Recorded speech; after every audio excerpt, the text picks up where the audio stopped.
Hoje falaremos de uma realidade anímica que é conhecida por todos, mas talvez não com a profundidade com que Santo Tomás a aborda. Vamos falar sobre o temor, ou o medo. O medo é uma realidade que todos nós, em algum momento de nossa trajetória, ou em vários momentos, nós já fomos acometidos por ele. Então, antes de começar, quem quiser, sinta-se à vontade, embora tenhamos de rezar o texto ainda agora. Para começar uma aula sobre Santo Tomás, convém recorrer a Nossa Senhora. Quem quiser, sinta-se à vontade para me acompanhar. Ave Maria, gratia plena, Dominus tecum, benedicta tui in mulieribus, et benedictus fructus ventris tui, Iesus. Santa Maria, Mater Dei, ora pro nobis peccatoribus, nunc et in hora mortis nostrae. Amém. Pois muito bem, vale começar dizendo que, segundo Santo Tomás de Aquino, que é, digamos assim, o guia desta exposição sumária de hoje, o medo é uma das 11 paixões da alma humana. Vamos falar talvez mais à frente um pouquinho de cada uma delas.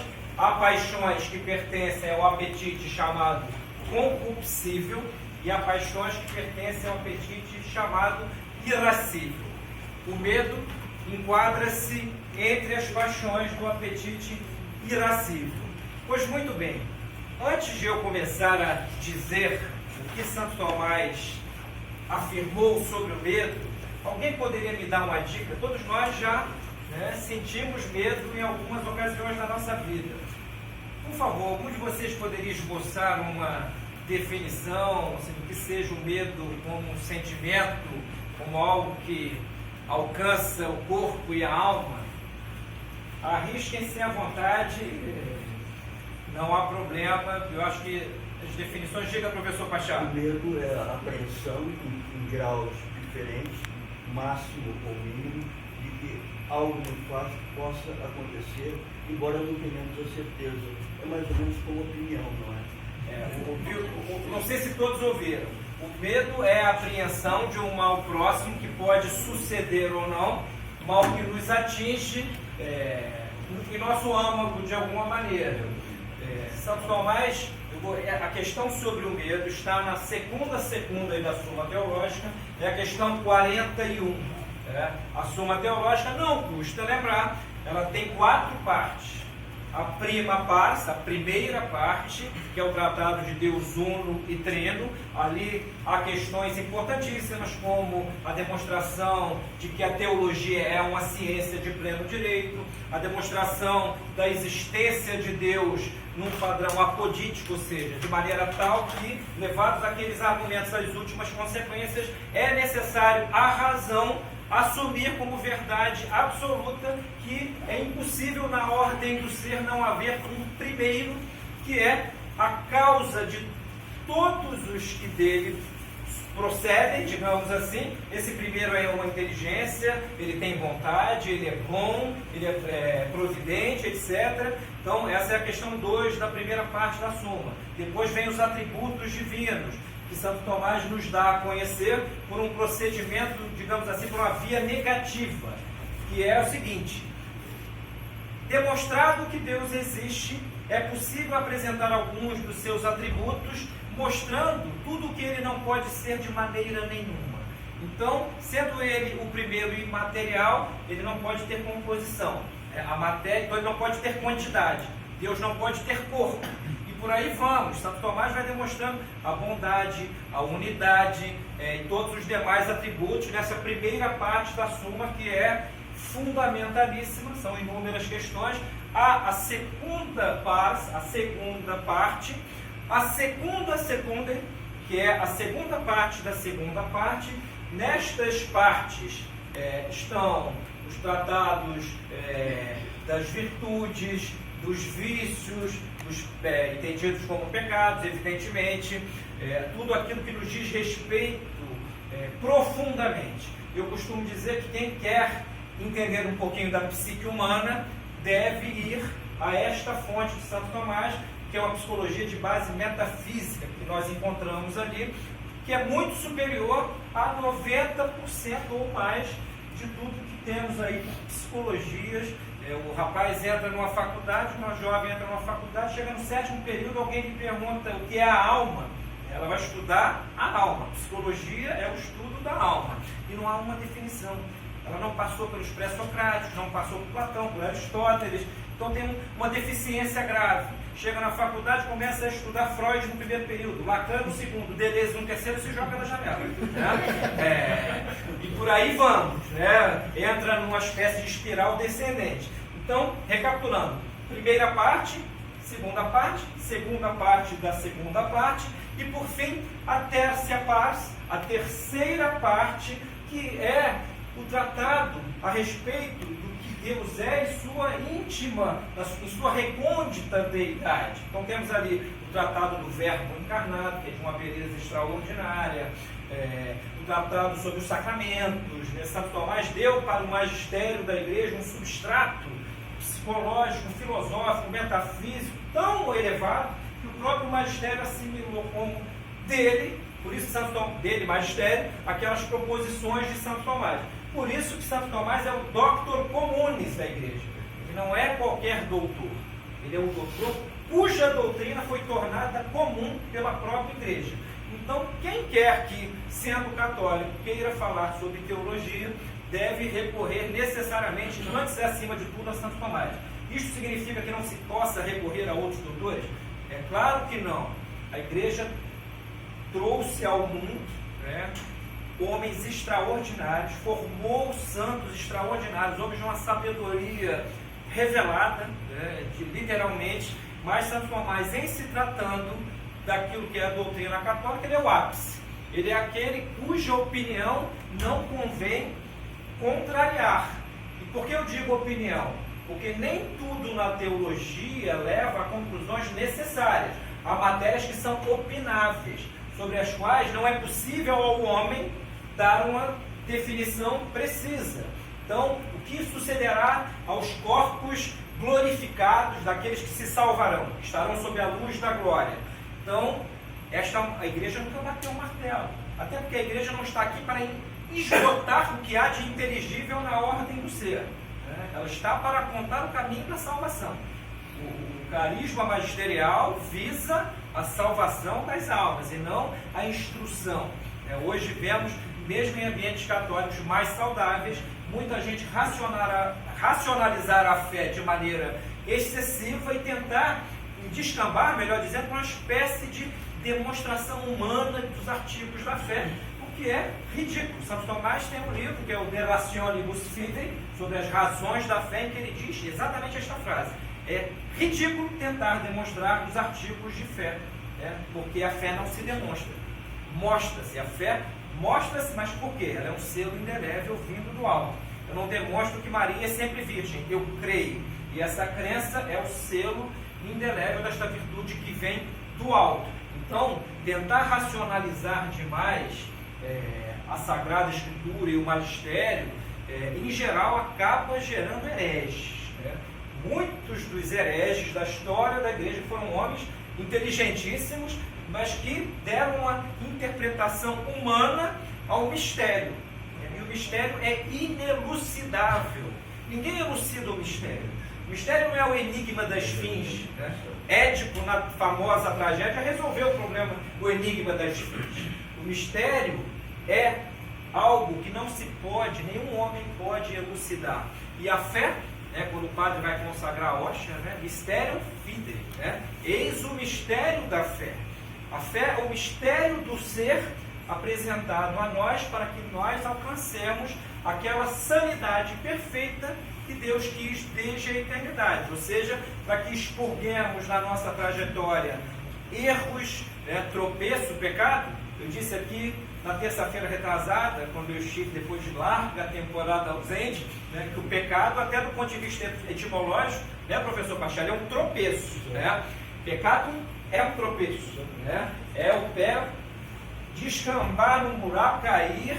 Então, embora o pecado seja uma realidade que possa ser contemplada e deva, na perspectiva moral, na perspectiva psicológica, na perspectiva do nosso caminhar existencial, ele é um tropeço. É quando nós, muitas vezes, não agimos conforme a excelência das nossas potências superiores, que são a inteligência e a vontade.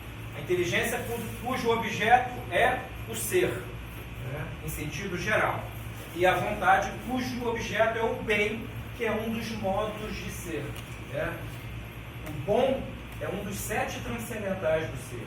Então, o objeto da inteligência é mais nobre do que o da vontade, porque ele é mais abstrato e mais excelente. Então, muitas vezes, por negligência nossa, nós não conseguimos chegar à excelência que nós somos chamados. Aliás, a nossa experiência de vida é muito mais em torno dessas quedas do que da superexcelência. Né? É difícil combater até as más inclinações que radicam, às vezes, no próprio corpo. Né? Muitas vezes há predisposições corpóreas que induzem o pecado. Uma vida espiritual razoável pressupõe ou uma graça superabundante, em primeiro lugar, mas pressupõe também o conhecimento mínimo das próprias inclinações.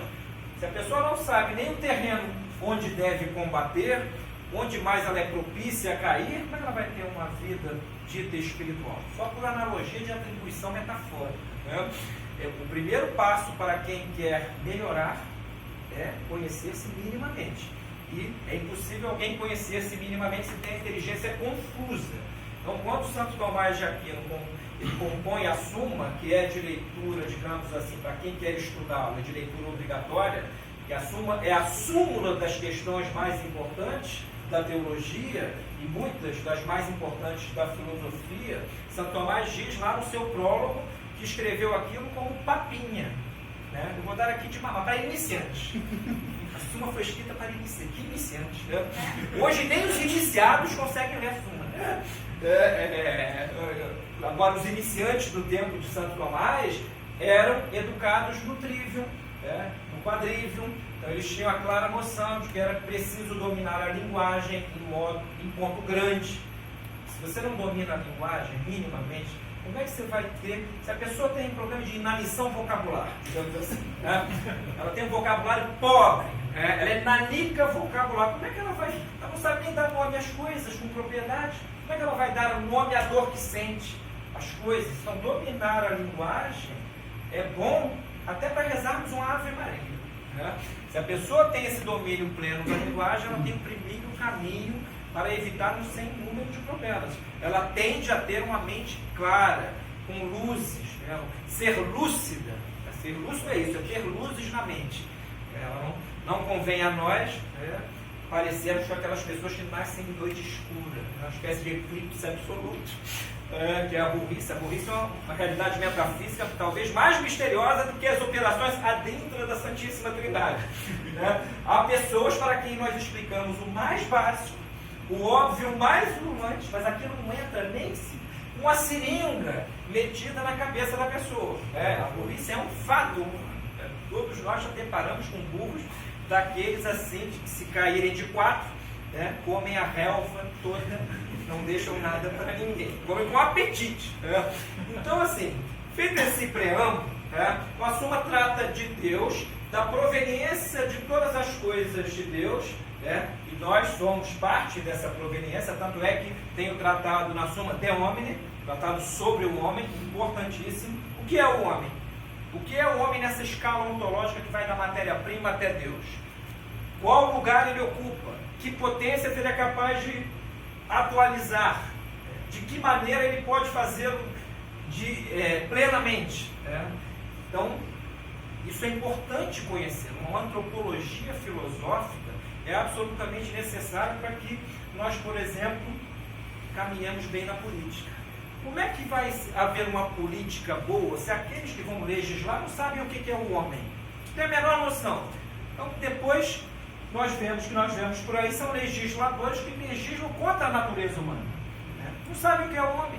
Então, um bom legislador, em tese, ele deveria ter uma boa base metafísica. Então, o medo, que é esta questão, que é esse problema humano que Santo Tomás aborda na questão 41 da segunda, ele é isso que o professor Pachá apontou, mas ele é difícil de definir. Nós sentimos o medo. Por exemplo, houve aqui, eu vou fazer 54 anos, e só fui assaltado no Rio de Janeiro. Sou carioca praticante, conheço a cidade do Rio, a história dela, nunca tinha sido assaltado.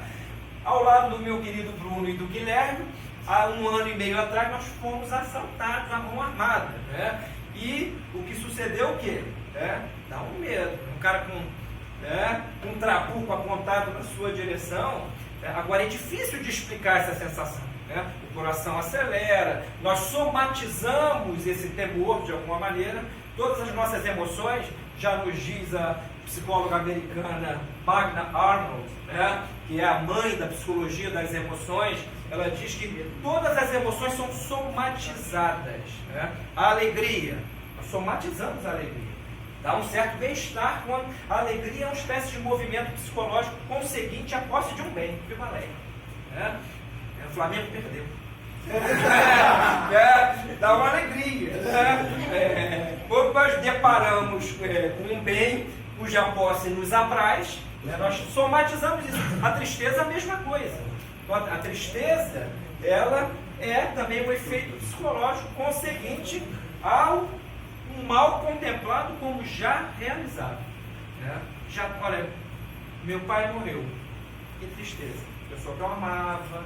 A tristeza, diferente do medo, ela é o deparar com o mal já realizado.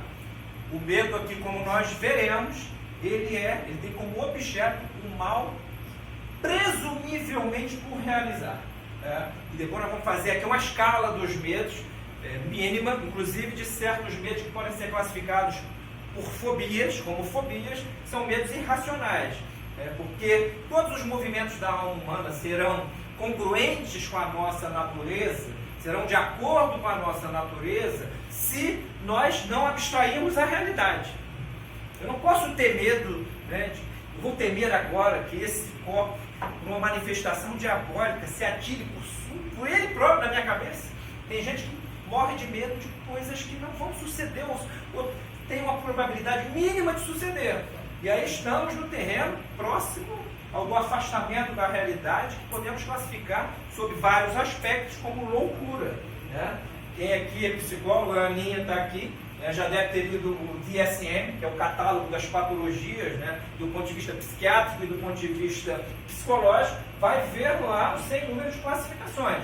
Mas também esse documento, que é um documento que é lido por psicólogos do mundo inteiro, ele é menos completo do que Santo Tomás diz numa questão da Suma, num certo sentido. Porque falta-lhe uma base metafísica. E muitas vezes, para nós contemplarmos um problema anímico, nós precisamos dessa base metafísica para o contemplarmos de maneira efetiva, e não só vislumbrarmos os efeitos. É preciso ir às causas. Nós vamos falar aqui das causas, dos efeitos, das espécies, etc. Então, comecemos com a definição. Santo Alberto Magno, na sua Suma Teológica, ele diz que a definição é o primeiro passo do filosofar. Sem definições claras, é impossível filosofar. Muito antes de Descartes. Descartes dizia, não precisamos filosofar a partir de definições claras e precisas. E, no entanto, mas falando isso como se fosse a maior novidade da paróquia. E vários outros, muito antes dele, autores que ele não leu, já o tinham feito. O próprio Dúvida Metódica, permitam-me um parênteses, ela cogito ergo sum. Eu pergunto até ao professor Pachá, a tradução melhor seria penso logo sou ou penso logo existo? É boa pergunta. Ambas cabem. Ambas cabem. E o que diz, por exemplo, um tomista argentino, um parêntese, sobre o cogito de Descartes. Descartes diz o seguinte: nós precisamos duvidar de tudo, dos nossos sentidos, eles nos enganam, o que é de uma absurdidade tremenda. O sentido, já dizia Aristóteles, não nos engana com relação ao seu objeto próprio. Ele só pode dar-nos uma informação errada se ele tiver um defeito naqueles órgãos captadores do sensível. Então, é o exemplo que eu gosto de dar. Se alguém põe uma faca num copo d'água transparente e as pessoas que estão olhando isto veem a faca aparentemente mudar de forma, não é que o sentido esteja enganando, ele está dando a forma de uma faca dentro de um copo d'água. A inteligência que abstrai da matéria sabe que a faca não mudou. Então, o sentido não nos engana. E Descartes diz, vamos duvidar de tudo. Devemos duvidar de absolutamente tudo, até chegar a uma certeza. Penso, logo sou. Diz o tomista Derice. Bom, isto é um sofisma, porque se a dúvida é universal, ele também deveria duvidar de que pensa, e não o faz. Então, ou existe a dúvida, ou existe o cogito, e a dúvida não é universal, ou a dúvida é universal e não existe o cogito. Isso é uma bobagem. Né? Só que assim, os bobalhões às vezes têm certo verniz. Né? A história da filosofia está aí para nos demonstrar, né? Patetas geniais, né? Mas que trouxeram à luz pataquadas que, vislumbradas sob um prisma metafísico, seriam postas a nu. A filosofia, a história dela é repleta de homens deste tipo. Né? Então, o medo, definição primeira de Santo Tomás, eu a estou traduzindo ao modo sidneyesco, né? Para torná-lo um pouco mais palatável. Né? Temer é sofrer por causa de um mal que se apresente como futuro próximo. Bom, é uma proposição longa, né? Mas ela já nos indica uma coisa: ninguém teme o que pode suceder daqui a um milênio. Né? O mal que nós contemplamos como muito próximo é o objeto do temor. Ninguém teme o que pode. Olha, eu tenho medo, o sujeito se casa, né? E já no ato do casamento, ele está com medo da possibilidade de um chifre que ele possa levar daqui a 5 anos. Né? É muito medo, é um cagaço existencial, né, que pode até ser o preâmbulo do real chifre. Né? O cara vai pensando. O medo não é algo que devamos saborear, não é algo que devamos sofisticar. O medo tem que ter como objeto a realidade, uma realidade. Agora tivemos a tragédia em Brumadinho, aquilo suscita o medo. Vem uma montanha de lama, né? Pô, vamos correr. Agora, eu não tenho medo do maremoto que sucedeu no Japão. Não vai, seus efeitos não nos alcançarão aqui e agora.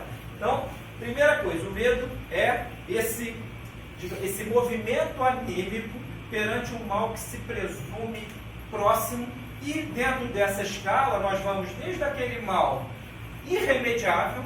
Qual é o mal que não tem remédio nenhum? A morte, né? Chamada literalmente de a indesejada das gentes. Ninguém deseja a morte, nem o suicida. O suicida deseja por fim a seus tormentos. Não é que ele não ame a vida não está como ele ama. E de maneira tal que muitas vezes sucede que ele dá cabo da vida numa atitude dramática, mas não é que ele odeia a vida. Então, até porque o que move a vontade é a forma inteligível de um bem. Vocês estão aqui, né? Eu sou bonito. Vamos lá contemplar este Adonis. Não é nada disso, evidentemente, que eu sou esteticamente irrecuperável. Mas assim, vocês estão aqui porque vislumbraram algo de bom. Aliás, eu fico feliz que tem um monte de gente, tem gente em pé lá atrás. Então, o que move a vontade é a forma inteligível de um bem. Só que muitas vezes, esse bem é imaginário. Às vezes as pessoas são movidas por essa forma de um bem, mas ele não é um bem real, é um bem problemático. Então, até aqui, né, bastante claro, né, com relação à definição de medo. Então, prossigamos a partir dela. Né? Sofrer por medo é doer por um futuro presumivelmente inexorável. Ou seja, você acha que aquilo vai de fato acontecer. Né? Então, há um elemento no medo de certeza subjetiva. Né? Quando nós tememos algo, ninguém fica em dúvida na hora de ter medo. Vem uma gangue de assassinos na minha direção, eu vou resolver ficar em dúvida se eles vão, né, acariciar meu ego, ou fazer alguma coisa assim. Então, há um elemento de certeza no medo. Essa certeza pode ser um devaneio, porém pode ser também algo efetivo. Então, o medo é uma defesa psíquica. Muitas vezes, ele nos preserva a própria vida. Diante do que é temível, o melhor é temer. Diante de algo verdadeiramente temível, o melhor é temer. O medo pode resguardar-nos, né? Então, ele é sofrimento, né? Ser afetado interiormente por algo exterior. Né? Pathos em grego é sofrer, né? Sofrimento. Né? Os latinos traduziram por passio, né? É sofrer, a paixão de Cristo, o sofrimento de Cristo. Né? Então, o medo é um sofrimento, né, interior, suscitado por algo exterior. Né? Isso é uma realidade. Nós vamos daqui a pouco abordar os efeitos corpóreos do medo. Né? Mas, por enquanto, basta-nos este conjunto de definições que, pelo menos, vão ser um farol para caminharmos com relativa segurança. Até aqui, alguma objeção? Algum insulto? Aqui estamos abertos a quaisquer objeções. Por favor, então, alguma correção? Sintam-se à vontade, um comentário, porque às vezes um comentário enriquece muito a exposição. É um movimento, o medo também é movimento de uma potência apetitiva. Eu disse aqui no início que há dois grupos de paixões, melhor dizendo, as paixões do irascível e as paixões do apetite compulsivo. E a paixão é um movimento, é um trânsito. Quando alguém está apaixonado, a imagem, estar apaixonado é ser vencido por uma imagem, de alguma maneira. Como aquela personagem da escolinha do professor Raimundo, só pensa naquilo. Ela tem uma imagem na mente. Então, por isso que a imaginação sendo uma potência inferior, no sentido interior, é muito importante que nós, na medida do possível, nós contenhamos a imaginação. Não é saudável ter uma imaginação desgovernada. Uma imaginação desgovernada pode levar a pessoa a ter uma vida, por exemplo, supersticiosa, uma vida que é baseada em crenças, em coisas que não vão suceder na realidade. Então, os padres do deserto, por exemplo, Santo Antão, tantos padres do deserto aconselhavam a continência nas imagens. Era um exercício muito eficaz. Vamos tentar conter a imaginação e nos concentrar no único necessário. Há uma lenda piedosa, segundo a qual Santo Antão estava caminhando no meio do deserto e um anjo lhe apareceu, e disse: olha que maravilha, Santo Antão, tem diante dos teus olhos. E ele continuou de cabeça baixa e teria respondido, segundo essa lenda piedosa: não posso não, estou contemplando a Cristo. E manteve a cabeça baixa. Porque o que é melhor do que contemplar aquilo que, sendo imaterial, que é Deus, no caso era Cristo, Cristo é verdadeiro homem também, não tem corpo, mas Deus Todo-Poderoso, ele é incorpóreo. Mas assim, contemplar aquilo que é a fonte de todas as imagens saudáveis com as quais podemos e devemos inocular a nossa alma, é melhor do que contemplar coisas belas, porém desprovidas desse critério de bondade. Então, conter a imaginação muitas vezes é uma terapia pela qual a pessoa evita arrojar-se em meandros, digamos assim, até perigosos em sua alma. Dar as asas à imaginação pode ser um perigo. Então, ele é um movimento de uma potência apetitiva. Eu apeteço a realidade ou como boa ou como má. Aquilo que eu apeteço como bom me impulsiona a ter a posse daqueles bens. Aquilo que eu apeteço como mal traz-me uma repugnância instintiva até. Isso até no plano estético. Corrija-me, o professor Pachá, se eu estiver errado. Outro dia eu devo ter lido em algum dicionário de etimologia aí, que a palavra estética vem do grego ástesis, que lá na Grécia Antiga significava não teoria do belo, e sim simplesmente percepção pelos sentidos. Então, assim, nessa perspectiva, se alguém botou a mão no fogão, queimou, é estética. Doeu. Até porque o excesso do sensível machuca o sentido. Quando nós olhamos muita luz, podemos até nos cegar. Quando nós ouvimos Anitta, podemos ensurdecer ou enlouquecer. O Nego do Borel, nós podemos até nos atirar aqui do 18º andar. Mas assim, de qualquer maneira, né? O excesso de barulho machuca a audição. Né? O amargor excessivo causa repugnância ao paladar. Agora, isso não acontece com a inteligência. Quanto mais excelente é o bem contemplado, mais ela melhora. Então, o excesso do sensível machuca o sentido, o excesso do inteligível aprimora a inteligência. Né? A inteligência ela tem uma potência para o imaterial. Então, nesse sentido já mais ou menos orgânico, né? O medo ele é esse movimento anímico, né? Perante um mal, movimento este, como nós veremos, é somatizado de diferentes maneiras. Né? O hábito do medo, este é o corolário de tudo que diz Santo Tomás. O hábito do medo tem um nome para nós, timidez. Tá? Aliás, timidez também vem de timor. Tá? O tímido é aquele sujeito que habitualmente, na sua vida, quer profissional, quer pessoal, quer conjugal. Aliás, a palavra cônjuge também, não sei se essa está certa, pastor. Eu ouvi um belo sermão de um padre outro dia, em que ele dizia o seguinte: olha, cônjuge é aquele que carrega o jugo com o outro, né? Jugo com o outro, que de algum, né? Os dois estão sob o mesmo jugo. Né? Por isso, assim, que o matrimônio, né, ele é um peso carregado a dois. Né? Se no matrimônio marido e mulher não se suportam minimamente, né, isso vai acabar no cartório ou na polícia. Né?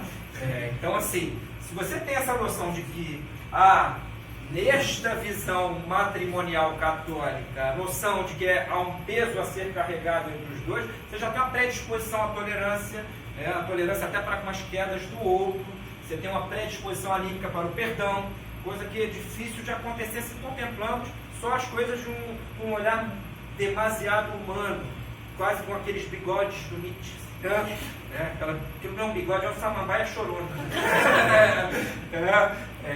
E realmente, quando nós contemplamos as coisas com um olhar demasiado humano, o que sucede é o seguinte: conflitos, todos os tipos.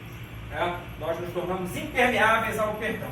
Então, o medo habitual chama-se timidez. É o sujeito que eu não quero me expor por isso, por aquilo outro, tem uma vida com dificuldade de expandir-se, quando muitas vezes a situação exige. E muitas vezes nós vamos ter que nos colocar, até para não pecarmos por omissão. Então, o tímido, de alguma maneira, é tendente, do ponto de vista metafísico, à omissão. Em algum momento, ele vai precisar manifestar-se, mas como ele não fez esforços para vencer essa continência má da sua alma, ele tende a pecar por omissão. A própria covardia, muitas vezes, provém da timidez. Não quero me expor. Para que eu vou defender um amigo meu que está sendo crucificado na internet? Por exemplo, né? Isso pode me dar um problema. Né? Então a timidez não é algo bom. Os grandes filósofos não foram tímidos.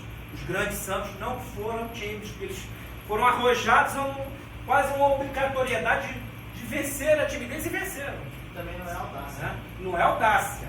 A audácia, aliás, é um dos apetites, uma das paixões do apetite irascível. Santo Tomás diz: a audácia é, de alguma maneira, uma desordem da coragem. O audaz não é o corajoso. O cara que se expõe demasiadamente a uma temeridade, ele não é corajoso.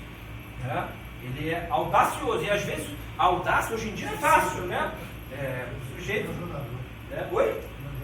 Ele é um jogador, ele é um blefador, de alguma maneira, e conta geralmente o audaz com a timidez geral.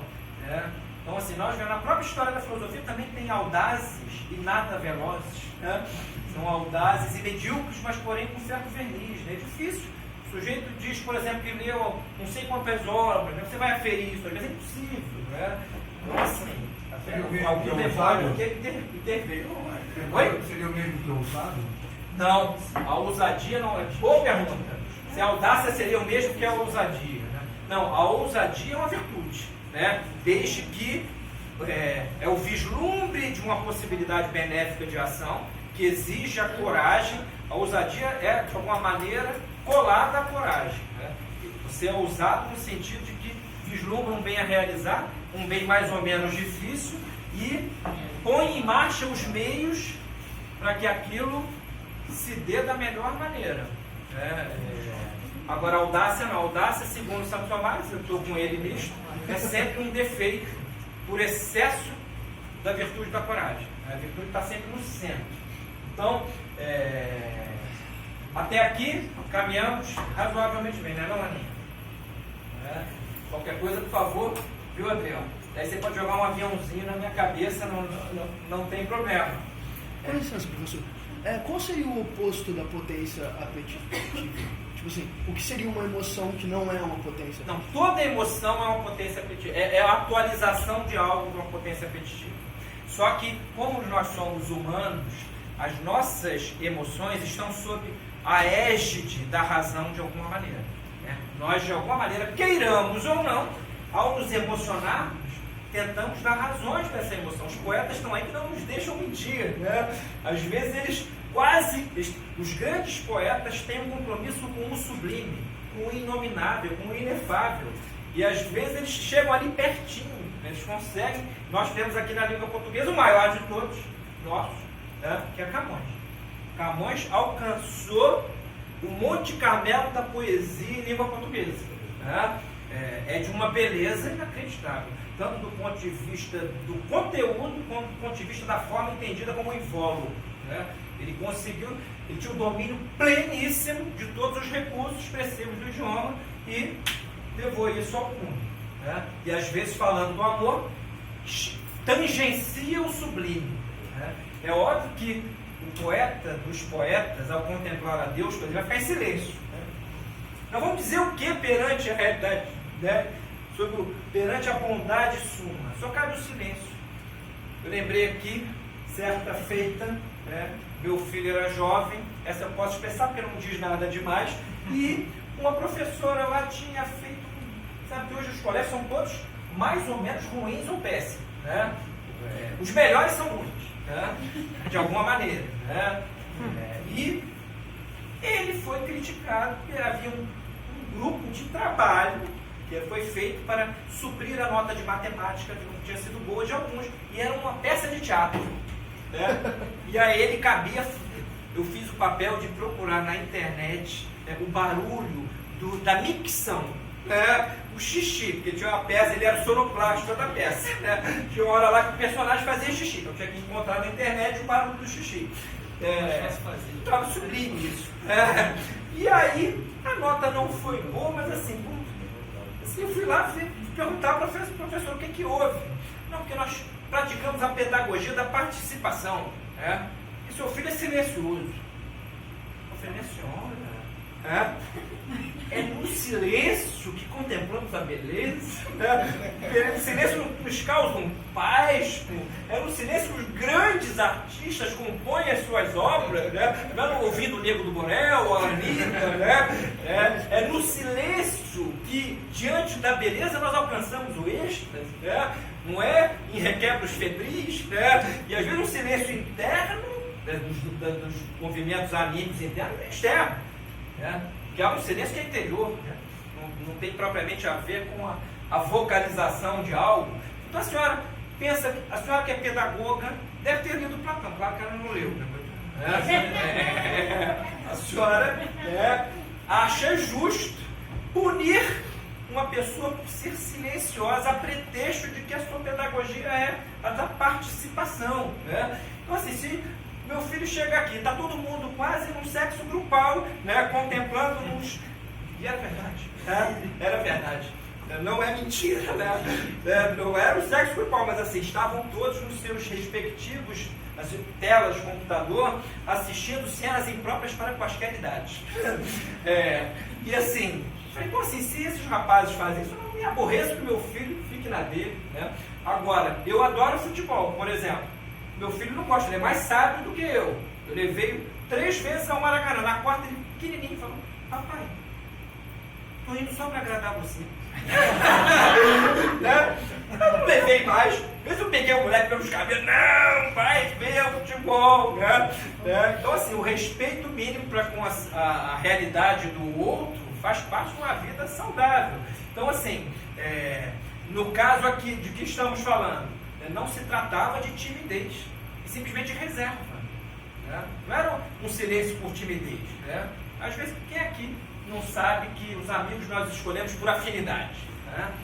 Diga, professor Bastilar. Por uma coincidência, hoje de manhã estampei na minha página da internet um maravilhoso ensaio de Maurice Veterland, que foi poeta belga, dramaturgo e pensador belga, titulado exatamente Le Silence.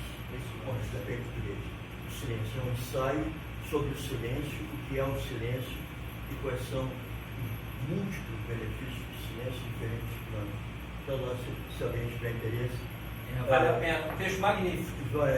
Vai exatamente na linha do que meu amigo Sidney está dizendo aqui.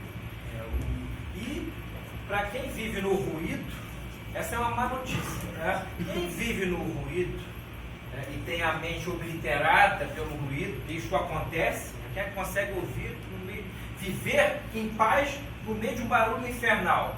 Santo Tomás definiu a paz. Vocês lembram que alguns de vocês que assistiram aquelas aulas há 2 anos? O que é a paz? Tranquilitas ordinis. A paz é a tranquilidade na ordem. Olha que maravilha. Como é possível haver tranquilidade na ordem se não se faz silêncio? Então, a pessoa que vive no ruído é animicamente predisposta não apenas ao medo, mas a um sem número de paixões desgovernadas.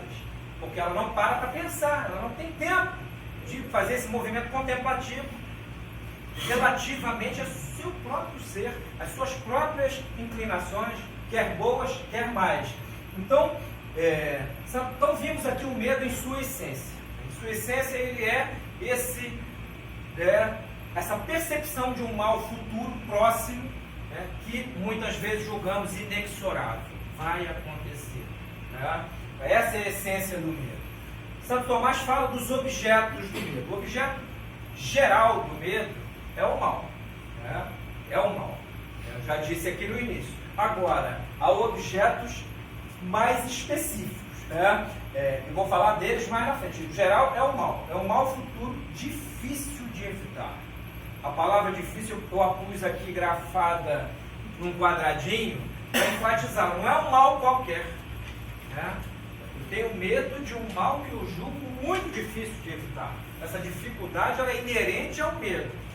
É óbvio que muita gente, por desgoverno interno, às vezes acaba tendo medo de coisas pueris, de coisas, ou tem pânicos ou fobias inexplicáveis. Não vou subir, eu não ando de escada rolante, eu não vou, ou então medos supersticiosos. Se eu passar debaixo da escada, minha mulher vai me cornear. Aí acontece a culpa da escada. É o sujeito que encontra a sua digníssima no sofá da sala com um vizinho em atividades recreativas e toma a seguinte decisão sábia: vamos mudar o sofá. A culpa é do sofá que induziu a erro. A gente acredita no que quiser, mas apartar-se da realidade não é um bom negócio. Então, assim, é um mal real, difícil de evitar. Eu pus aqui um paralelo com o objeto da esperança. A esperança, por sua vez, é um bem futuro árduo de adquirir. Eu não tenho esperança de pegar esse copo, eu vou lá e pego. Não é árduo, é fácil. Agora, eu tenho esperança de um dia entender Santo Tomás, de um dia estudar Aristóteles, de um dia fazer uma coisa muito difícil, subir a pedra da Gávea, não para me atirar de lá. Embora minha esposa não subiu na pedra da Gávea, mas subiu na pedra bonita e pulou de Azanel. Uma moça corajosa, pelos céus de São Conrado. Mas assim, não teve medo. O medo, nós vamos falar da tipologia do medo, medo das alturas, é um dos medos que podemos identificar de maneira mais ou menos fácil.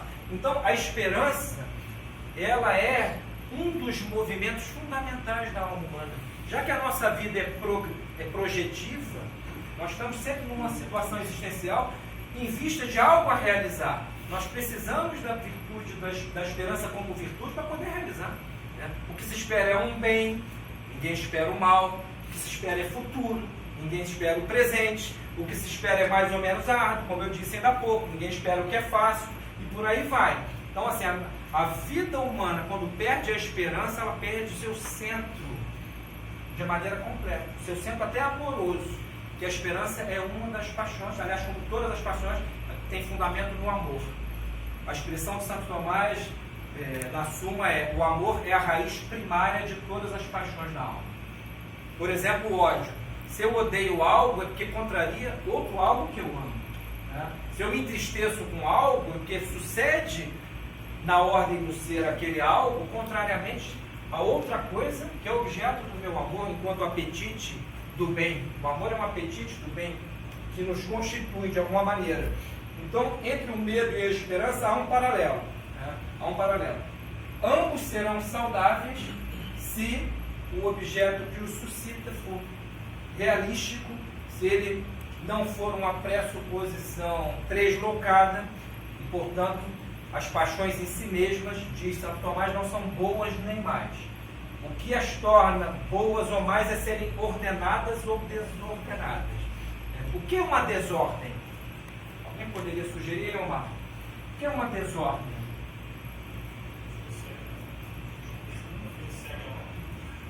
Essa foi o nosso matemático diz aquilo que não segue a ordem. Oi? Dirigidas a um fim bom ou mal. Não, dirigidas a um fim bom ou mal. Mas assim, quando nós percebemos que algo não está na sua devida ordem, é porque tudo o que compõe a ordem tem partes. Né? Para algo estar ordenado, seja a nossa alma, seja a arrumação da nossa sala, seja lá o que for, é preciso que os meios estejam de acordo com os fins. É ordenado que um cirurgião cardíaco opere com um bisturi e não com um facão de cozinha. Né? Um facão de cozinha só a nora opera a sogra. Né? É uma desordem não escolher os instrumentos próprios em cada circunstância. Então, assim, a desordem espiritual, por exemplo, de alguma maneira, é perder a noção do fim útil. Há um fim útil, que não é outro senão Deus mesmo. A aula não é sobre isso, mas daria aqui um curso inteiro sobre o que é a felicidade enquanto posse do fim último, a única felicidade perfeita. Todos os bens que não são Deus não nos trazem a plenitude da felicidade. Nos trazem uma felicidade relativa, uma efeméride de felicidade, e, portanto, Santo Tomás, no Tratado de Beatitudine, na Suma, sobre a bem-aventurança, que é quase um comentário à Ética Nicômaco de Aristóteles, ele vai enumerando, por exemplo, onde a felicidade não pode estar de maneira alguma. A felicidade não pode estar nos bens materiais, né? Porque quem põe a felicidade nos bens materiais, quando faltar a grana, vai se jogar da janela. Não pode estar nos prazeres, de nenhuma ordem. Desde os prazeres do xadrez, o sujeito descobriu uma variante perfeita do xadrez, até o prazer sexual. Não pode estar nos prazeres, não pode estar nas honrarias. Ele vai enumerando. A felicidade perfeita não pode estar em nada que seja buscado em vista de outro algo. O dinheiro nós buscamos para gastar, para ter bens. O prazer para ter um gozo. O prazer ele já é esse gozo orgânico. Mas nem sempre nós vamos viver sob o vetor desses gozos. Nós vamos, aliás, a vida é mais cheia de percalços do que de grandes alegrias. E uma mente saudável é aquela, não que não tenha percalços, é aquela que de alguma maneira suporta os percalços com um mínimo de equilíbrio. Então, até aqui caminhamos razoavelmente. Por favor, deem-me sinais. Diga. A emoção adequada a um mal futuro impossível de evitar também é o medo? A emoção adequada a um mal futuro difícil de evitar, impossível de evitar, também é o medo? Também. Santo Tomás chega a dizer, agora é na questão 41, se não me falha a memória, no artigo 3º ou 4º. Ele pergunta-se se aquilo que é inevitável é objeto do medo. Ele diz que sim. Não é porque você está lá na guilhotina, você já foi condenado, você não tem esperança nenhuma de salvação. Está condenado à morte, o Estado contempla a pena de morte, é por meio da guilhotina, que foi por muitos chamada de morte misericordiosa, porque era rápida, ao contrário de outras mortes terríveis. É óbvio que ela era terrível, de qualquer maneira, mas foi chamada assim porque era rápida.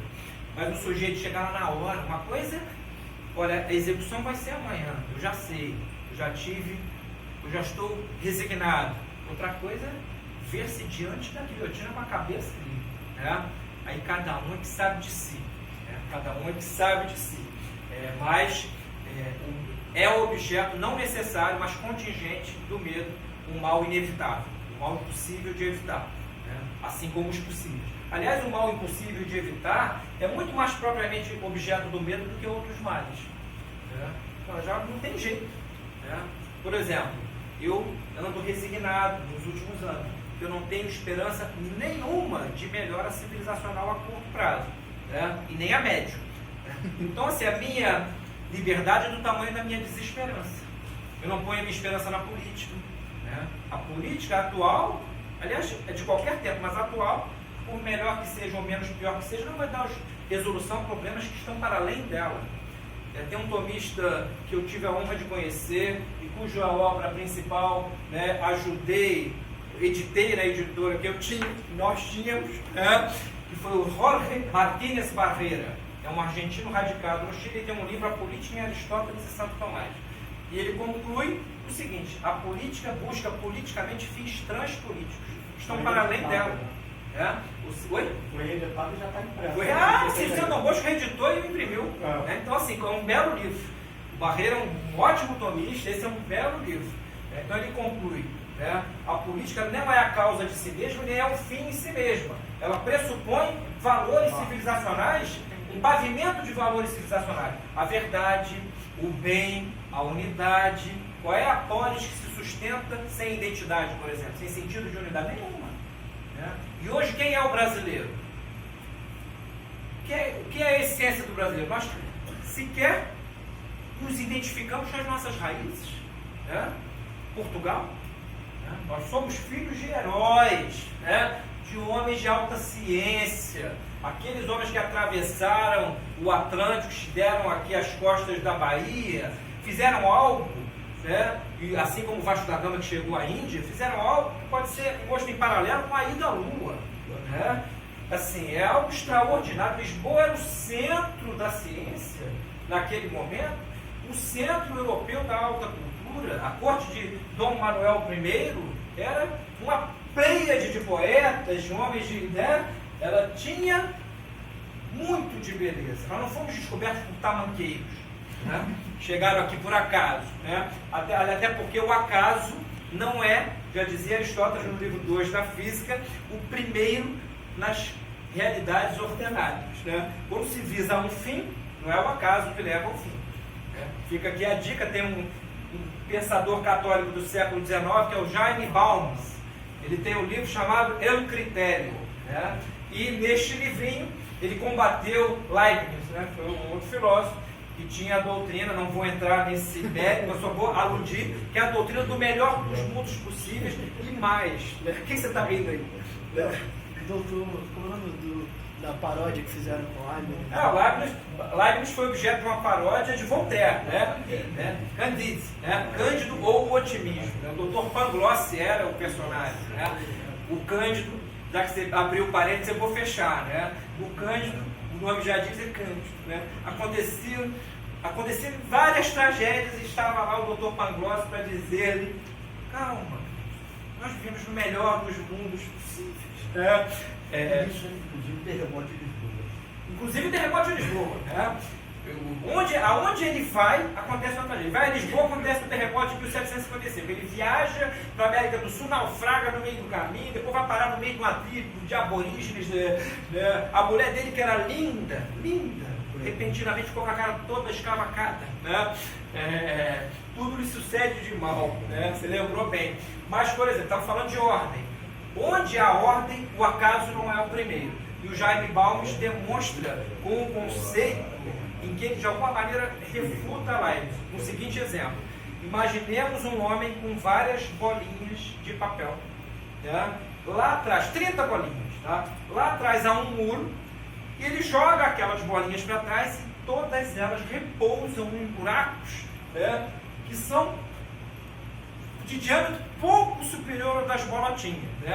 Aí diz o Jaime Balmes: isto é, vamos dizer assim, estatisticamente, probabilisticamente possível ele diz probabilisticamente possível, porém ontologicamente impossível. Seria como conceber que nós pegássemos aqui o poema Língua Portuguesa de Olavo Bilac, que as letrinhas jogássemos, botássemos num saco, jogássemos aqui do bloco e saísse aquela maravilha. Né? Então, onde a ordem, ele diz, há uma impossibilidade de sentido comum, de senso comum. É óbvio que é impossível do ponto de vista ontológico. Então, a realidade não é um mar de possibilidades jogado no nada. Né? O meramente possível não é o que funda a realidade. Ela precisa de algo, de um ato. Né? O ato é anterior à potência, já dizia Aristóteles.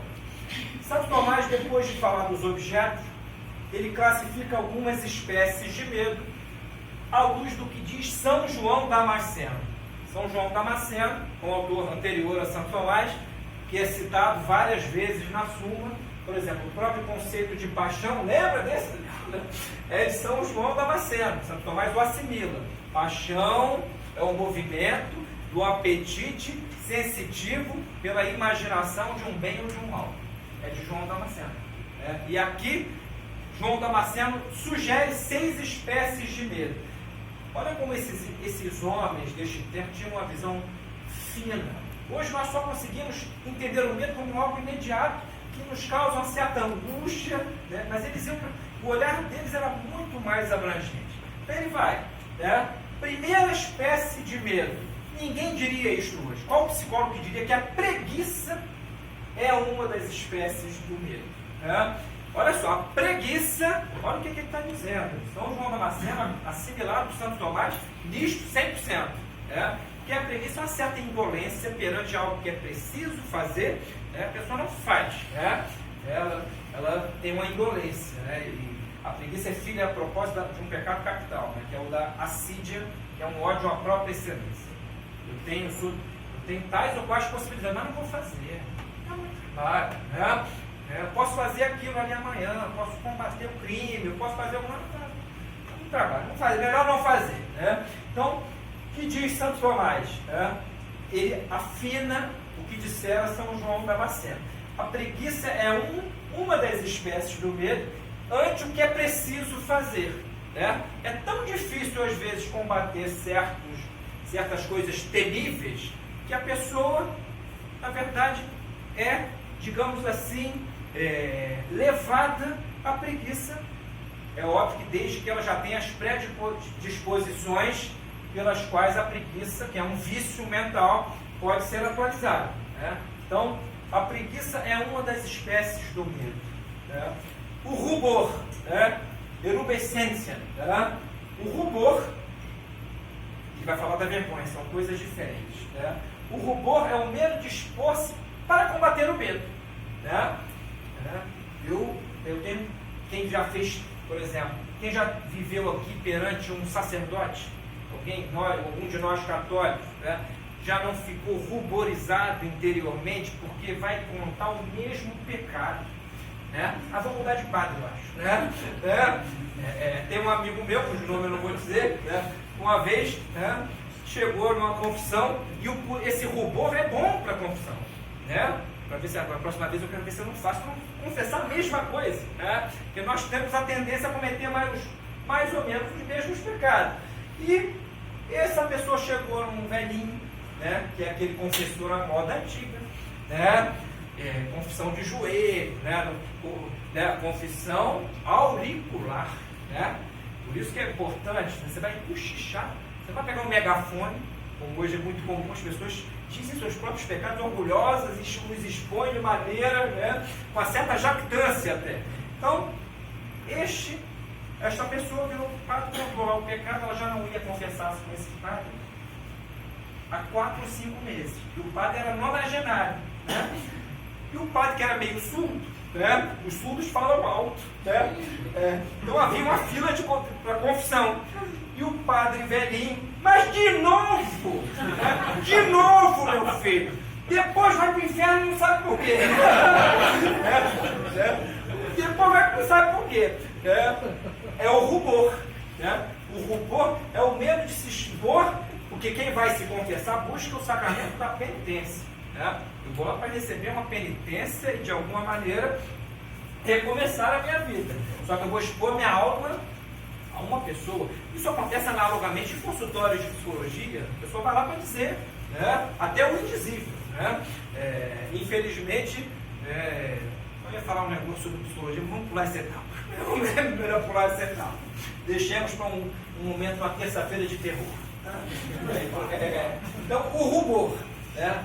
Essa vergonha de expor, de combater o medo. Então, o medo de combater o medo. A vergonha não é propriamente o rubor. A vergonha já é o medo de expor um ato torpe já praticado. Tá? Quem é que gosta de expor aqueles sentimentos horrorosos? Né? Todos nós temos em vários momentos da nossa vida. Quem disser que não tem é um mentiroso, tem, né? Daqueles pesados. Né? Quem nunca chegou numa situação e pensar uma coisa horrível, né? Que é matéria de confissão, inclusive, nossa vergonha perante atos torpes praticados, ela é um movimento do medo. Né? Eu tenho medo de me expor naquilo que eu fiz. E quantas vezes nós, até no próprio ato de confessionário, dizemos uma meia-verdade. Né? Ou então, se é verdade materialiter, que é aquela parte material da verdade, nós, né? O cara confessa, por exemplo, um pecado contra a castidade. Né? Mas digamos que foi um pecado horroroso, que é a espécie de pecados contra a castidade. Mas ele, né, dá uma minimizada, né? E já que ele vai ter ali o sacramento da penitência, e omite coisas, às vezes, que não são para omitir, que mudam a espécie do pecado. Né? Porque o que muda o ato humano do ponto de vista moral é a intenção do fim. Né? E também são circunstâncias. Eu dei um exemplo aqui, se alguém rouba, né, um copo aqui do centro Dom Bosco, é um ladrão. Agora, se alguém rouba um cálice da missa, além de ladrão, é sacrílego. Então já é classificado em duas perspectivas morais. Então, assim, não é bom negociar com Deus. Né? Essa vergonha é boa, porém, ela deve ser, digamos assim, retroalimentada pela coragem de expor, de passar vergonha. Às vezes é preciso passar. Quem não quer passar vergonha, geralmente acaba fechando-se a bens maravilhosos da sua própria alma. Admiração. Admirazione. É quando o mal que se contempla é de tal magnitude que a pessoa sequer consegue vislumbrar sua causa e aonde ele vai. Causa uma certa admiração, uma sombra. Aquilo é tão ruim. Quem aqui é possível que algum de vocês, ou então vamos supor um sacerdote que lide com uma possessão diabólica, aquilo causa uma certa admiração. Você vê uma pessoa, por exemplo, a menina dos olhos desaparece, a pessoa fica com uma super força, uma pessoa começa a manifestar coisas que seriam, digamos assim, impossíveis de uma maneira efetiva, enxergada através da matéria, por exemplo, ou então quando às vezes, ou até uma oração silenciosa, como a oração de São Bento, que é uma oração de exorcismo, ela faz uma pessoa ter contorções, mesmo que quem reze não manifeste que está rezando, porque é uma demonstração, é uma evidência de que há algo no plano espiritual que está sucedendo ali. Eu tenho, há um companheiro de tomismo que eu já não vejo há muito tempo, que é o professor Luiz Astorga.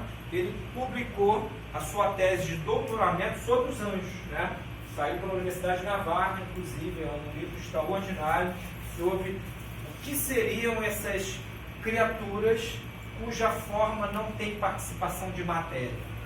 E é óbvio que há um capítulo lá em que ele aborda a realidade diabólica. Mas primeiro abordando sempre a angélica, que esse é o método de Santo Tomás. Para ele falar de um mal, antes ele expõe o bem que aquele mal corrompe.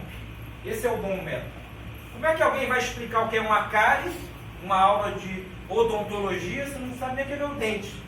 Você tem que explicar o bem. Como é que você vai explicar uma patologia cardiológica se você não sabe o que é o coração? Pessoal, o coração tem tais ou quais artérias em seu entorno, ele bate não sei quantas vezes no seu estado natural. O que é a natureza? A natureza é aquilo que sempre ou quase sempre alcança o mesmo fim. Quando isto é interrompido, diz-se que algo antinatural sucedeu. É natural que o rio chegue ao mar.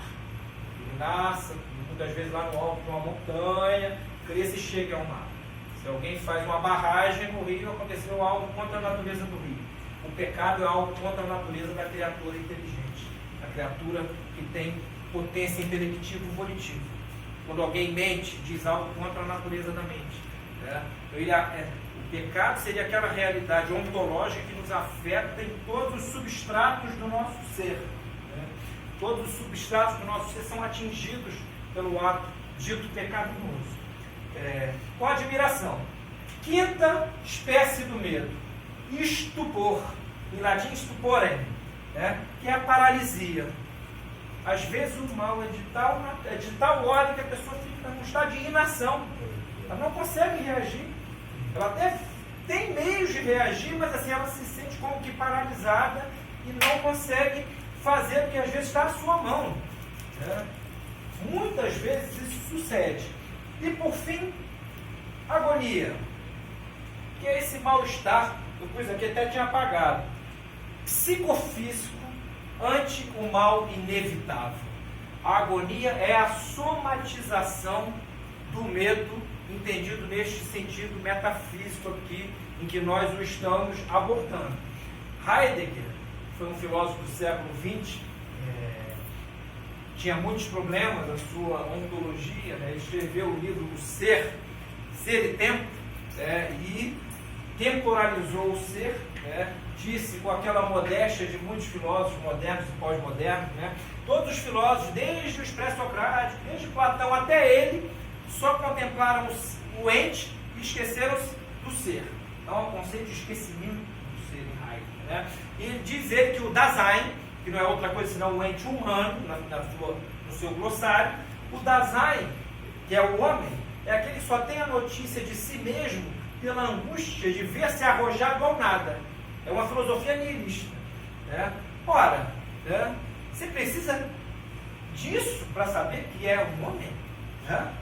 Basta sentar no formigueiro, ver as formigas ali, a coçarem o seu perímetro glúteo, você vai ter a notícia de que está na plena ordem do ser, vai ter dor, como nós temos potência intelectiva e volitiva, vai entender o que é a dor, etc. Eu não preciso me sentir angustiado para saber que eu sou um homem. Isso é uma bobagem. E Heidegger, depois ele prometeu terminar a sua ontologia fundamental, que é uma parte desse livro, teve 50 e tal anos ainda vivo, não terminou porque aquilo era interminável por sua própria incongruência radical. Isso para não dizermos também que esta criatura não muito bondosa aderiu ao hitlerismo com grande entusiasmo. Ele foi reitor na Universidade de Freiburg, ao passo que outras pessoas, como a grande filósofa católica Edith Stein, tinha carteirinha do partido. Ele não leu Mein Kampf, não sabia que aquilo era coisa do quinto dos infernos. Claro que aquilo é altamente culpável. A Edith Stein, que mais tarde foi canonizada como Santa Benedita da Cruz, Santa Teresa, Benedita da Cruz, ela foi alguém que denunciou o hitlerismo lá na fonte. Então, assim, ela teve a coragem, não teve o medo de se expor, e muitos anos depois dessa exposição, ela já como monja, ela não renegou as suas raízes judaicas e foi, por causa do seu sobrenome, parar em Auschwitz, onde morreu. E assim, eu disse aqui no início, em algum momento, que o filósofo, se ele tem a aspiração de ser grande, ele não pode ser um medroso. Medrosos não se tornam filósofos. Podem se tornar, cadê o Léo? O Léo saiu? Não é pessoal, medrosos podem se tornar matemáticos, físicos, psicólogos, porque são ciências menores no sentido da metafísica, que é a ciência do ser enquanto ser e da santeologia. Agora, o filósofo não pode ter medo. Ele tem que ser um desbravador. Oi? Não, assim, no sentido que são ciências exatas que o sujeito consegue se especializar nelas e consegue produzir maravilhosamente, mesmo tendo vários defeitos. Agora, a sabedoria que está implicada em toda a grande filosofia, ela não pode ser, digamos assim, ter como, o medo como invólucro. Então, assim, façamos aquele breve intervalo para o café, e depois eu espero arrancar alguns sorrisos de segunda parte. Vamos fazer um intervalinho, para beber um cafezinho, vou secar aqui minha suma teológica, eu molhei.